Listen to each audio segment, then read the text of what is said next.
আমাদের সাংবাদিকেরা জীবনের ঝুঁকিতে ছিলেন, প্রচণ্ড নিরাপত্তাহীনতার মধ্যে ছিলেন আগামী নির্বাচনকে পথভ্রষ্ট করার জন্য এবং বাংলাদেশের ভাবমূর্তি আন্তর্জাতিকভাবে এটাকে নেতিবাচক করে তোলার জন্য, ভাবমূর্তি ক্ষতিগ্রস্ত করার জন্য এই ঘটনাটি ঘটানো হয়েছে। যখন আমাদের সংবাদকর্মীরা রাত্রেবেলা পত্রিকা করার জন্য কাজ করছিল, যখন তারা অনলাইনের জন্য কাজ করছিলেন, সেই সময়টা এই সন্ত্রাসী হামলার ঘটনা ঘটে। শরীফ ওসমান হাদির দুঃখজনক মৃত্যুর ঘটনাকে কেন্দ্র করে আমাদের বিশ্বাস করার যুক্তিসঙ্গত কারণ আছে যে পরিকল্পিতভাবে একটি স্বার্থান্বেষী মহল এই সংগঠিত আক্রমণটি চালিয়েছে।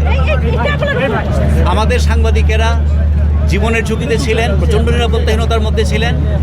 তারা বাধ্য হয়ে পত্রিকা প্রকাশ না করে সাংবাদিকতা আমাদের অফিসের কাজ অসমাপ্ত রেখে তারা চলে যান এবং গত 27 বছরের প্রথম আলো প্রতিষ্ঠার পরেই প্রথম আজকে আমাদের পত্রিকা প্রকাশিত হয়নি এবং আমাদের অনলাইনও বন্ধ আছে কাল রাত থেকে।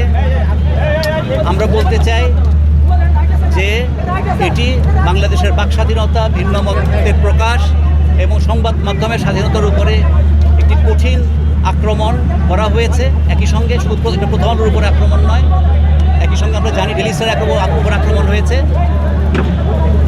আমরা খুব সুস্পষ্টভাবে বলতে চাই যে এটি একটি কালো দিন সংবাদ মাধ্যমের জন্য, বাক স্বাধীনতার জন্য, গণতন্ত্রের জন্য।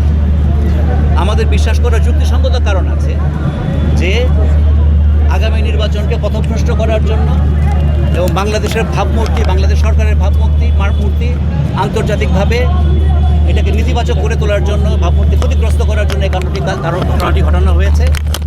আমরা দাবি জানাই, আমরা এই ঘটনার প্রতিবাদ জানাই এবং দাবি জানাই যে এটা সুষ্ঠু তদন্ত হোক, যারা দোষী ব্যক্তি তাদের খুঁজে বের করা হোক এবং তাদের বাংলাদেশের আইনের আওতায় দৃষ্টান্তমূলক শাস্তি দেওয়া হোক। আমরা নাগরিক সমাজকে আমাদের সঙ্গে সংহতি প্রকাশ করার